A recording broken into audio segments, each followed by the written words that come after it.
Dit is Nyunsufu Sranang. Woningbouwfonds krijgt nieuwe leiding. Eerste leningen binnen 2 weken verwacht. Minister Weinerman laat beschuldigingen over belastingfraude bij douane onderzoeken. OM eist 30 jaar cel tegen stiefmoeder voor doodsteken 8-jarige Jaden. Politieman vast na beschuldiging van afpersing in drugszaak. Schulden zijn aflosbaar in 2030 en 2035 met verwachte olie- en gasinkomsten, zegt minister Weinerman. President Simons benadrukt herstelproces rond slavernijverleden. SLM-dossier roept ernstige vragen op, handelde RVC onder leiding van Telting buiten haar bevoegdheden. Somoharjo dient lijst met 200 stichtingsnamen in grondconversie werd door bepaalde partijen gebruikt om witwassen te faciliteren. Begroting 2026 aangenomen. President Simons roept op tot samenwerken. Staatsolie investeert 5,2 miljoen Surinaamse dollar in renovatiescholen te Leliendaal. Chemische lozing mogelijk oorzaak van massale vissterfte in boven Saramacca. Dit is Nyunsufu Sranang. Suriname heeft een groot bosareaal en de houtsector kan de economie helpen. Maar veel waarde gaat verloren door export van onbewerkt hout. Onderzoek toont aan dat er voldoende hout- en verwerkingscapaciteit is. Maar er zijn structurele problemen in de zagerijindustrie. Technologische achterstand, hoge kosten en beperkte vaardigheden belemmeren de lokale verwerking. Een exportverbod is niet genoeg. Er zijn investeringen in energie, technologie en opleiding nodig. De houtsector kan bijdragen aan de ontwikkeling van de economie. NDP'er Stefano Paquito Biervliet is het niet eens met president Jennifer Simons, die zei dat de regering geen belofte doet over het snel oplossen van problemen. Hij vindt dat de regering duidelijk moet maken welke zaken zij aanpakt en wanneer. Paquito wijst op de noodzaak van goede communicatie met het volk en pleit voor concrete acties tegen criminaliteit en andere problemen. Hij gelooft niet dat de regering alles in 5 jaar kan oplossen, maar dat er wel successen moeten komen. De Suriname Energy Chamber, SEC, wil meer lokale bedrijven betrekken bij de Jamal Jansen is het belangrijk dat zij tijdig informatie en begeleiding krijgen. De SEC voert verschillende projecten uit. Suriname Energy Guide om bedrijven te versterken. De Energy Guide helpt ondernemingen elkaar te vinden en biedt zichtbaarheid. Ook is er een samenwerking met Trinidad en Tobago om kennis uit te aan te sluiten bij de SEC om beter geïnformeerd te worden over kansen in de sector. President Jennifer Simons heeft Anushka Ramjelal en Madhvi Bhola Singh geïnstalleerd als respectievelijk directeur en onderdirecteur van het Nationaal Woningbouwfonds. Het fonds moet snel betaalbare woningen voor lage en middeninkomens bieden. Ramjelal ziet haar benoeming als een grote uitdaging en zegt dat iedereen een dak boven zijn hoofd moet hebben. Bhola Singh benadrukt dat woningen op basis van vaste voorwaarden en inkomenscriteria zullen worden toegewezen. Sigmund Proeven stelt dat het fonds, opgericht in 2019, burgers helpt bij toegang tot betaalbare financiering. Voor mij is het natuurlijk een hele grote uitdaging in die zin van dat we uiteindelijk ook wel de opportunities kunnen creëren voor zowel lage inkomensklassen als de middenklasse, als ook de andere groepen. Maar dat er nu uiteindelijk werk aan wordt besteed of werk wordt gemaakt van het feit dat we natuurlijk de faciliteiten creëren voor de mensen die in woningnood zitten. Het doel van dit fonds is om de sociaal zwakkeren en de woningnood die er nu heerst binnen de samenleving een beetje op peil te brengen. De regering heeft besloten om mensen die iets wat lager in inkomen zitten, vanaf eigenlijk 0 tot 12.000 en dan van 12 tot 30.000, dat die mensen een bepaald bedrag kunnen lenen om of een woning aan te schaffen, te kopen of een woning te laten bouwen. En de rentes zijn heel laag, de rentes variëren tussen de 3 en de 5%. Je hebt dus de eisen zoals je het bij de bank zou kunnen lenen, als grondpapieren, werkgeversverklaring, dat zijn allemaal de vereisten, de normale procedures die je bij een bank zou moeten hebben, of de papieren, de stukken die je moet hebben, die zijn vereist. Ja. Op dit moment, en dat zal jaarlijks worden aangepast, is er ongeveer 300 miljoen, 350 miljoen SRD in het fonds. Doelstelling nummer 1 is dat dit fonds moet bijdragen, nadrukkelijk moet bijdragen aan het lenigen van die woningnood. En u zei het al, het is schrijnend. Veel van onze jongere Surinamers kunnen op dit moment niet aan een woning komen. En dan krijg je eigenlijk een tegenstrijdigheid, want door die olieboom die we allemaal verwachten, is het ook verwachtbaar, we zien het in een heleboel landen, dat grond en wonen in prijs gaan toenemen. Dus de timing is very right dat dit fonds nu aan de slag gaat. De tweede doelstelling is dat hiermee de bouwsector ook wordt gestimuleerd, want woningen moeten gebouwd worden, los van kopen. Dus ook de constructiesector, de sector die woningen bouwt, zal hiervan profiteren, de aannemers. De president heeft zelf al een paar keer met die groep gesproken, waar men moet gaan nadenken over goedkoper bouwen, creatiever bouwen, waardoor de prijs omlaag gaat. En het derde doel van dit fonds is bijdragen aan de kapitaalmarkt, want het fonds is niet alleen bedoeld om met overheidsgeld woningen te bouwen, maar ook pensioenfondsen en anderen die kunnen beleggen in het fonds, nota bene belastingvrij. De overheid maakt op een aantal plekken in Suriname nu grond gereed, waardoor die woningen op die plekken kunnen komen. Maar mensen die ook een perceel al hebben, die kunnen zeker opteren voor deze mogelijkheid. De eerste groep zal al over een week of 2 beginnen, de president, en ik wil het gras niet voor de voeten van de regering wegmaaien, maar er zijn al activiteiten gepland al tussen nu en 2 weken om de eerste groep woningen te financieren. Met het geld dat het fonds nu heeft, zouden we makkelijk 300-400 woningen kunnen bouwen tussen nu en december. We moeten ergens beginnen en van daaruit kunnen we dan verder gaan. Dat er nu een woningbouwfonds in het leven is geroepen is al heel wat.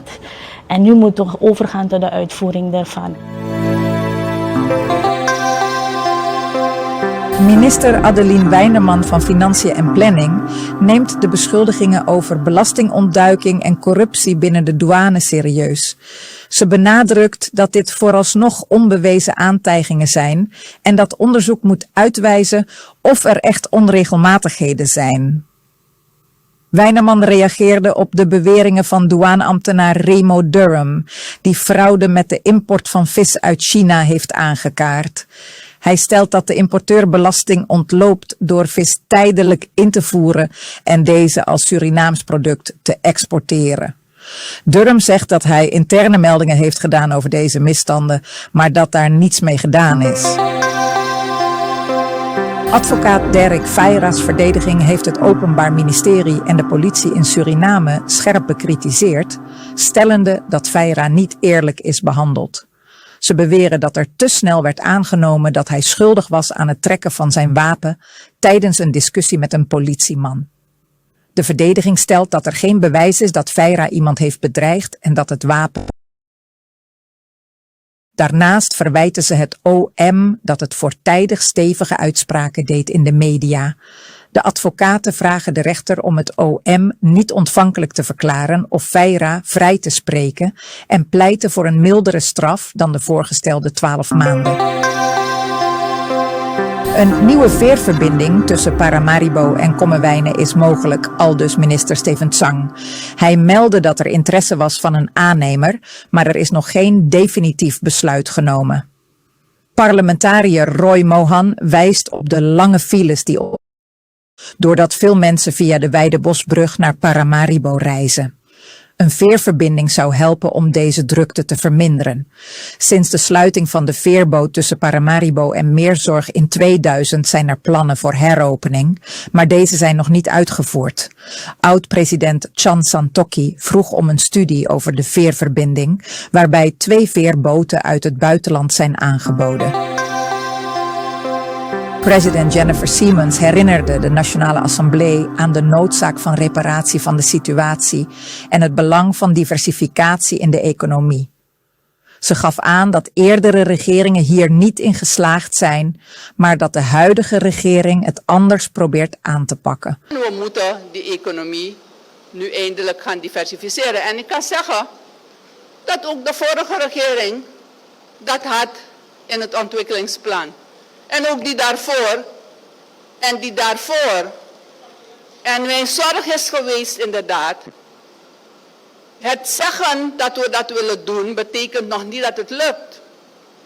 En daarom hebben we wat zaken geprobeerd om te kijken of we dat op een andere manier konden aanpakken. We hebben op geen enkel moment tegen u gezegd dat wij het in 10 dagen, 100 dagen, 200 dagen gaan doen. We hebben aan u gezegd, deze 3 jaren gaan enorm moeilijk zijn, de jaren naar een betere periode. Wat hebben we u beloofd? We gaan ons best doen. Dat hebben we u beloofd. We hebben u niet beloofd dat we alles wat fout is in het land binnen een paar 100 dagen in orde zullen maken, omdat dat een leugen zou zijn. Iedereen die dat tegen u zegt, gaat in 100, 200, 300 dagen het land veranderen en helemaal in orde zetten. Het is een lie. Het is niet mogelijk. Dit land is in tientallen jaren, en zeker ook de achter ons liggende jaren, enorm achteruit gegaan. Niet bereikt wat we wilden. Er zijn periodes geweest waarin we zaken hebben gerealiseerd. Alle kanten. Maar de fundamentele oplossing van onze problemen, we mogen rustig zeggen dat dat ons nog niet is gelukt. En als we ons daarvan bewust zijn, aan alle kanten van dit parlement, dan denk ik dat we met z'n allen een opdracht hebben. En elk deel van het parlement, ik heb u al gezegd, ik heb hier lang gezeten en ik heb aan alle kanten gezeten. Elk deel van het parlement heeft binnen het systeem zijn rol. En we hebben daar geen problemen mee. We hebben geen problemen met kritiek of vragen of commentaar. Waar we vandaag de dag wel aan toe zijn, is een stuk reflectie. Er is een reflectie nodig aan alle kanten van het parlement en in de regering. Omdat ik niet geloof dat iemand in dit parlement iets anders wil dan dat we ons behoorlijk voorbereiden op de zogenaamde olie- en gasboom. Maar dat we ons ook voorbereiden op het feit dat we al hebben meegemaakt in ons verleden wat er met je gebeurt als je maar op één ding vertrouwt. Dus die diversificatie van die economie. Ik denk niet dat er één persoon is in dit parlement die het daar niet mee eens is. Wat ik wel geloof, is dat we verschillende opvattingen kunnen hebben over hoe we dat moeten bereiken. En dat mag en dat moet zelfs, want zo ontstaat de discussie. Het Openbaar Ministerie in Suriname heeft 30 jaar gevangenisstraf geëist tegen 23-jarige Mamchella T., die haar 8-jarige stiefzoon Bola Jaden Amor op oudejaarsavond 2025 zou hebben vermoord. Het kind werd levenloos aangetroffen in de woonkamer na een ruzie tussen Mamchella en de vader Apau, die escaleerde door alcohol. Na de ruzie ging Mamchella de woning in, pakte een mes en verklaarde dat ze de jongen wilde doden. De vader ontdekte zijn neergestoken zoon en probeerde te helpen, maar het kind overleed door een steekwond. De verdachte beweerde aanvankelijk dat de vader verantwoordelijk was, maar werd later hoofdverdachte. Het OM beschouwt de daad als moord met voorbedachte raden, terwijl de verdediging doodslag betoogt zonder voorbedachte raden. De uitspraak volgt op 6 augustus. Mamchella blijft in hechtenis. Het Burgerinitiatief voor Participatie en Goed Bestuur, BINI, heeft kritiek op het Nationaal Ontwikkelingsplatform dat een ontwikkelingsplan voor Suriname tot 2050 moet maken. BINI vindt dat de huidige samenstelling te eenzijdig is en roept op om mensenrechten, participatie en goed bestuur centraal te stellen. Ze pleiten voor 4 aanbevelingen: een onafhankelijke beoordeling van het plan, een openbaar participatieprotocol, een basis op internationale mensenrechtenverdragen en een langere termijn voor het maken van het plan. BINI wil geen lid worden van het platform, maar een adviserende rol aanhouden.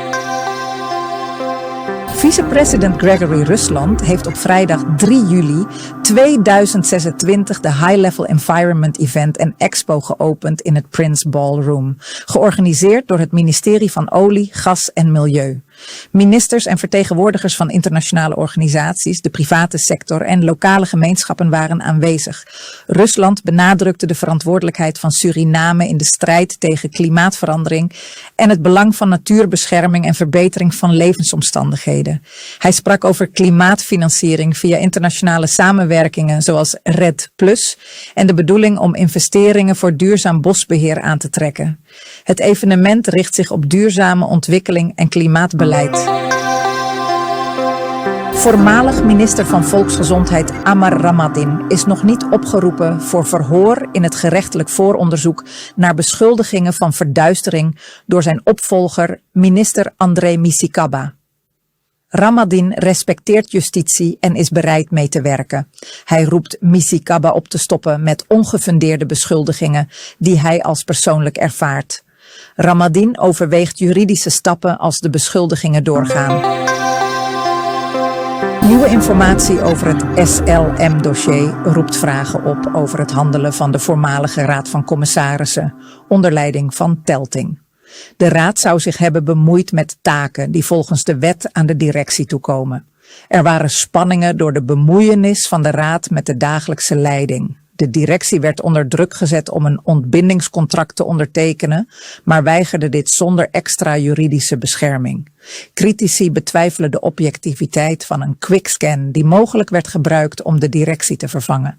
Dit roept vragen op over de scheiding tussen toezicht en bestuur binnen staatsbedrijven. President Jennifer Siemens heeft op woensdag 1 juli 2026 tijdens de Ketty Kotti-viering een krans gelegd bij het Kwaku-standbeeld.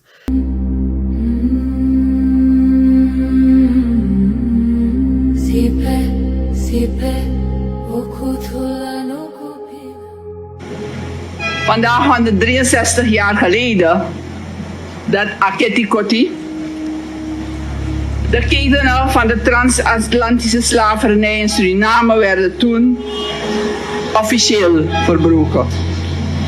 Hier bij het standbeeld van Kwaku komen we vandaag onze Tannie daarvoor brengen. En deze Tannie gaat niet naar de kolonisator die zogenaamd de vrijheid heeft gegeven. Want die vrijheid die zo laat is gekomen omdat ze het niet langer konden houden. De strijd van de voorouders, zowel op de plantages als in het binnenland, die de plantages overvielen. En ja, de namen hebben gedragen van Loemang. En men was bang voor ze. En het was niet meer rendabel om die militaire macht hier te houden op alle plantages, om die slavernij voort te zetten. Dus mijn dank gaat uit naar de voorouders. Mijn dank gaat uit naar Aladesma, Sasenden Brada, naar de zoon, naar de Sagwabusi. En ze zijn gebleven in die Katibo, zodat de anderen vrij konden zijn om te vechten. En ik denk dat dat een van de boodschappen is die ik vandaag wil geven aan alle mensen die praten over Maron en Fotoningre. Iedereen is familie van elkaar. Slavernij heeft meer gedaan dan mensen lichamelijk zwepen. Verdeeldheid. We moeten denken en herdenken de pijn van de voorouders. En ook de moed en het uithoudingsvermogen. Wat heeft gemaakt dat van die 200.000 en meer Afrikanen die hier naartoe zijn gebracht, er maar 33.000 over waren op 1 juli 1863. Dat is genocide, mensen. Over landen van herkomst. Want daar gaan we nu, na 1 juli vandaag gaan we in augustus daar naartoe. Daar hebben we de inheemse. Er is veel geschreven, maar er moet nog veel onderzocht worden. Daarom zeg ik, er moet een leerstoel komen. We hebben de tot strafgemaakte, de Afro-Surinamers, die uit verschillende Afrikaanse landen zijn gekomen. We hebben de Hindoestanen die uit India zijn gekomen. En als ik de historie en de cultuur van India wil weten, er zijn 1000 boeken. En dan hebben we de Chinezen. Als ik de historie en de cultuur van de Chinezen wil weten, zijn 1000 boeken. Ik heb in mezelf ook, je hebt de Joden, je hebt de Javanen. Iedereen heeft voor zijn land, want die landen zijn daar gepubliceerd. En wij kunnen onderzoek doen. Maar er is een heleboel geschreven. Wat de Afrikaanse geschiedenis betreft, dat komt nu pas naar boven. En het is belangrijk voor ons dat we dat ook toevoegen aan die Mamio van Suriname. Vandaag 1 juli, mensen, we gaan naar Heritage Month. Ik denk dat we een leerstoel moeten hebben. We hebben een relatie nu met Ghana. Maar Ghana is niet de enige. En we moeten ervoor zorgen dat we elkaar veel beter leren kennen. En dat we onszelf veel beter leren kennen.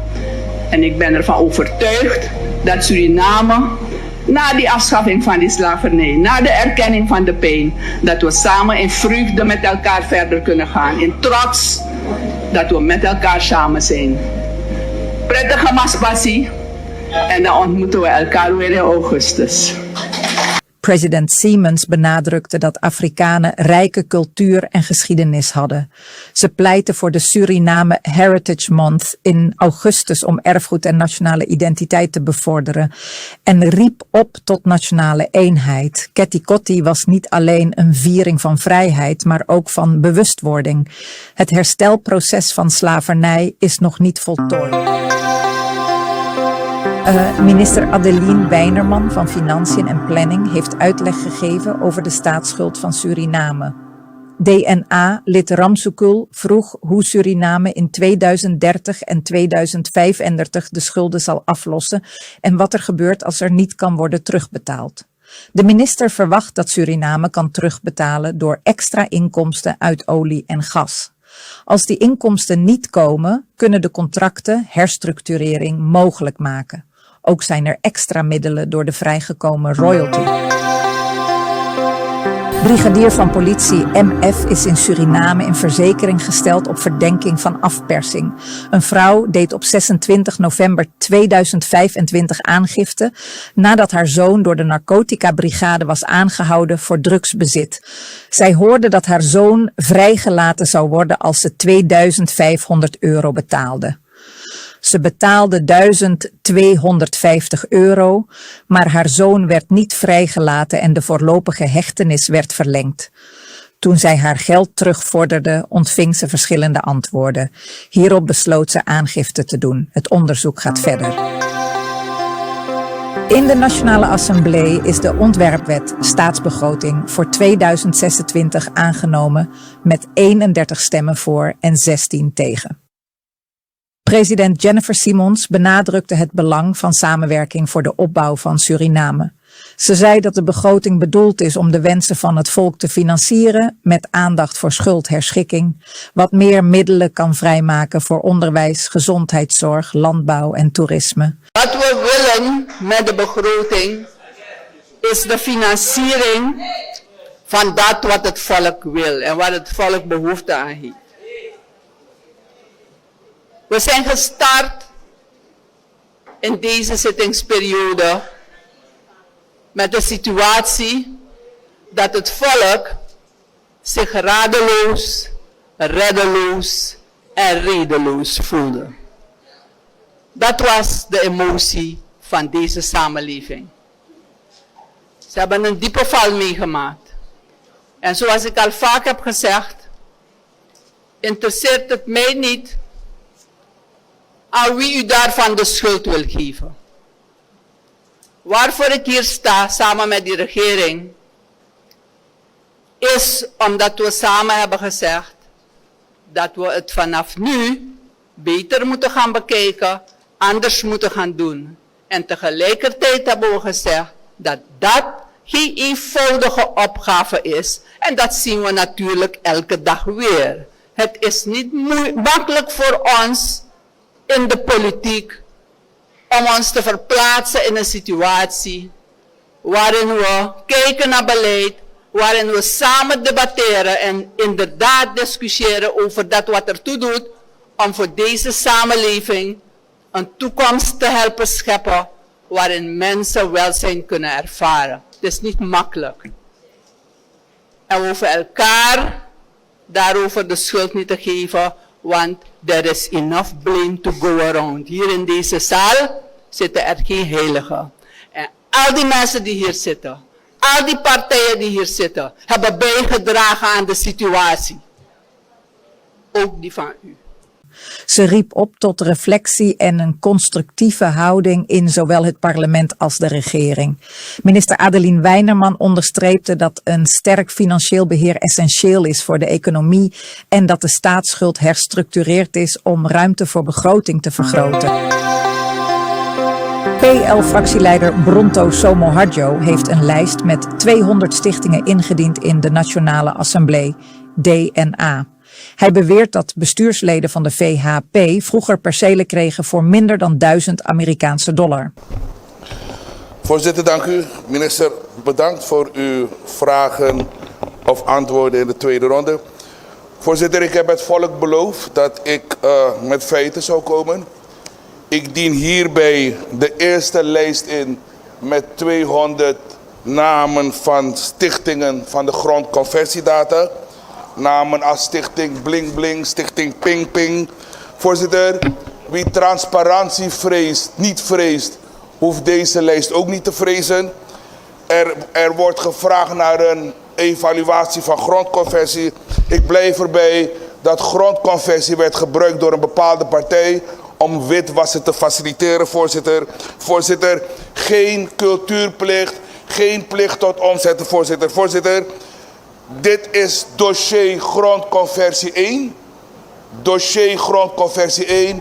En er zullen stap voor stap, druppeltje bij druppeltje, nog meer hoofdstukken volgen. Ik dank u, voorzitter. VHP-fractieleider Assis Kumar Gayadin vond de zaak ernstig en bekritiseerde de DNA-voorzitter voor het toestaan van zulke uitspraken zonder duidelijkheid. Minister Stanley Suropowiro benadrukte dat de stichtingen nog onderzocht moeten worden wegens de complexiteit van de zaken. Staatsoliemaatschappij Suriname NV heeft ter gelegenheid van zijn 45-jarig jubileum de H.M. Bielke-school en de Salimin-school in Leliendaal gerenoveerd met een investering van $5,2 miljoen Surinaamse dollar. Deze renovatie maakt de leeromgeving voor bijna 300 leerlingen en leerkrachten veiliger en aantrekkelijker. Bij de H.M. Bielke-school zijn er grote verbeteringen. Klaslokalen zijn opnieuw ingericht en de toegang tot de Salimin-school is verbeterd. Schoolleiders Cherida Kwasi en Chera Denswil bedankten Staatsolie voor de bijdrage aan de scholen, die al generaties lang belangrijk zijn voor de gemeenschap. Staatsolie voert ook andere projecten uit om sterkere gemeenschappen te creëren door te investeren in onderwijs en sociale initiatieven. De oorzaak van de vissterfte in de Saramacca-rivier is mogelijk veroorzaakt door een eenmalige ongecontroleerde lozing van een chemische stof. De Nationale Milieuautoriteit in Suriname, NMA, heeft watermonsters genomen, waaruit cyanide en kwik zijn gevonden, maar in veilige hoeveelheden. De NMA vermoedt dat er eerder blootstelling aan cyanide is geweest, omdat de stof snel afbreekt. Verhoogde waarden van andere stoffen zijn ook gemeten. Het onderzoek wordt uitgebreid, met meer watermonsters en levende vissen. Totdat er veilige resultaten zijn, wordt omwonenden aangeraden geen vis uit het gebied te eten en het rivierwater niet te gebruiken. Rechter Cynthia Klein heeft op dinsdag 30 juni 2026 uitspraak gedaan in de strafzaak over het politieoptreden tijdens de onlusten op 2 mei 2023 in Pikin Saron, waarbij Martinus Wolfjager en Ivanildo Dijksteel om het leven kwamen. 4 van de 7 agenten zijn volledig vrijgesproken omdat er onvoldoende bewijs was voor een veroordeling. 3 andere agenten werden vrijgesproken, maar waren schuldig aan dood door schuld, zonder straf, omdat ze handelden in een noodsituatie. Het Openbaar Ministerie eiste een voorwaardelijke gevangenisstraf, maar de rechtbank volgde dit niet. Forensisch onderzoek toonde aan dat de slachtoffers mogelijk waren overleden door vertraagde medische hulp. DNA-voorzitter Ashwin Adin heeft VHP-parlementariër Mahinder Yogi uit de Nationale Assemblée gestuurd. Dit gebeurde na vragen die Yogi stelde aan minister Stanley Suropaviro over het Mungra-project en de nieuwe directeur van MI Glis. Ik heb begrepen dus dat er een nieuwe directeur is bij MI Glis benoemd, voorzitter. Ik heb begrepen dat de persoon niet door één deur kan met de Raad van Toezicht. Ik heb begrepen dat de persoon in kwestie, benoemd als directeur, probeert een deel van haar familie daar in dienst te nemen.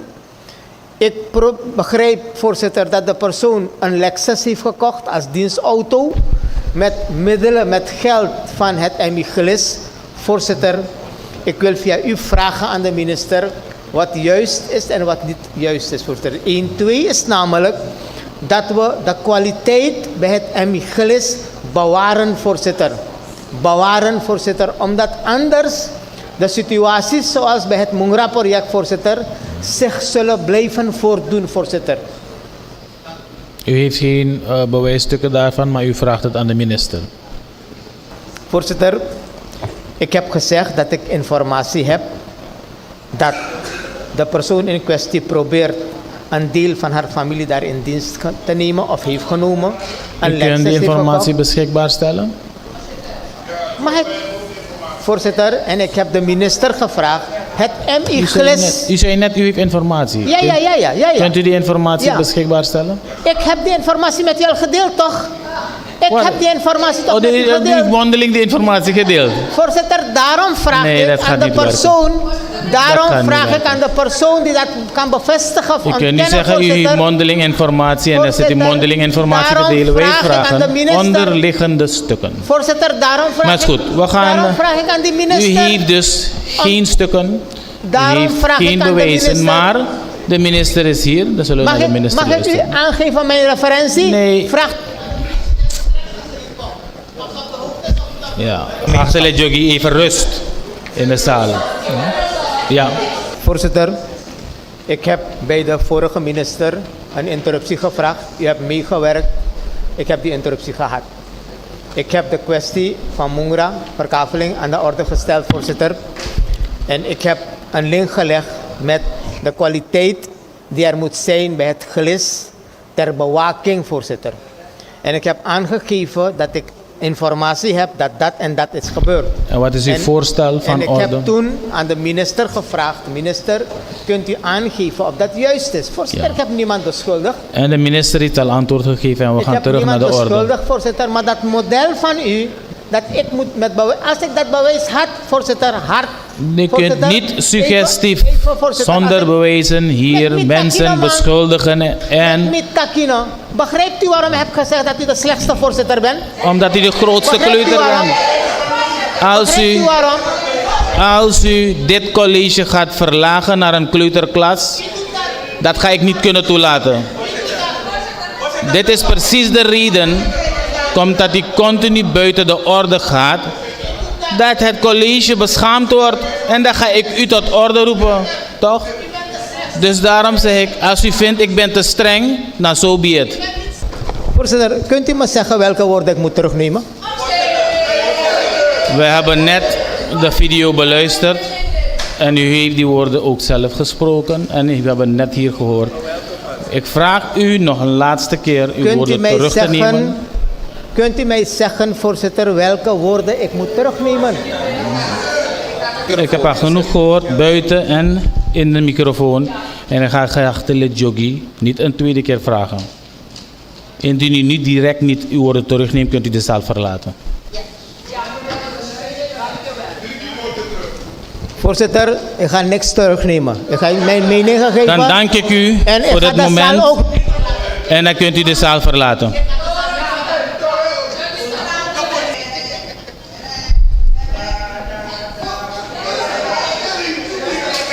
Ik heb respect voor elk van u hier. Daarom behandel ik u correct. En ik vraag u zelf dat te doen. En ik verwacht dan ook reciprociteit. Wederzijds respect is altijd op zijn plaats. Dank u.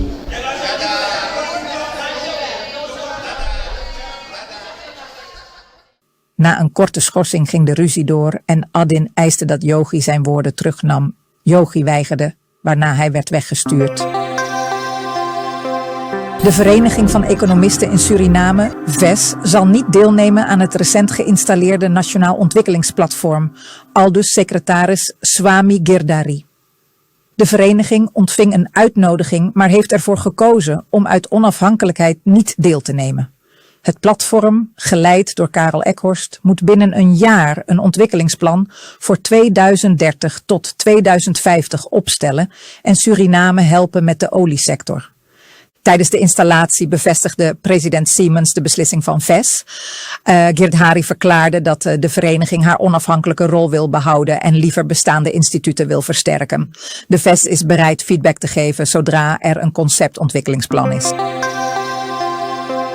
In de huidige digitale wereld kan Suriname het zich niet veroorloven om technologische innovaties te negeren.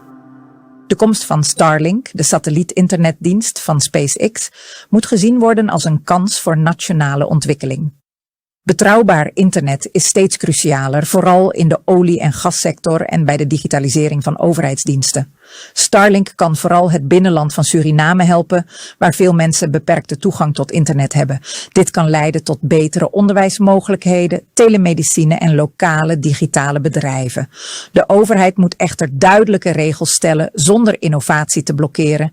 Suriname moet een open digitale economie nastreven en technologische vooruitgang omarmen. Recent zijn er vragen gerezen over de salarisuitbetalingen van minister Diana Pocky en DNA-lid Dorothy Hoever. Uit salarisgegevens blijkt dat beide in 2025 nog betalingen ontvingen vanuit het ministerie van Onderwijs, Wetenschap en Cultuur. De centrale vraag is of deze betalingen zijn stopgezet na het aannemen van hun nieuwe functies. De tolerantie voor dubbele salarissen is laag in Suriname, vooral na eerdere schandalen.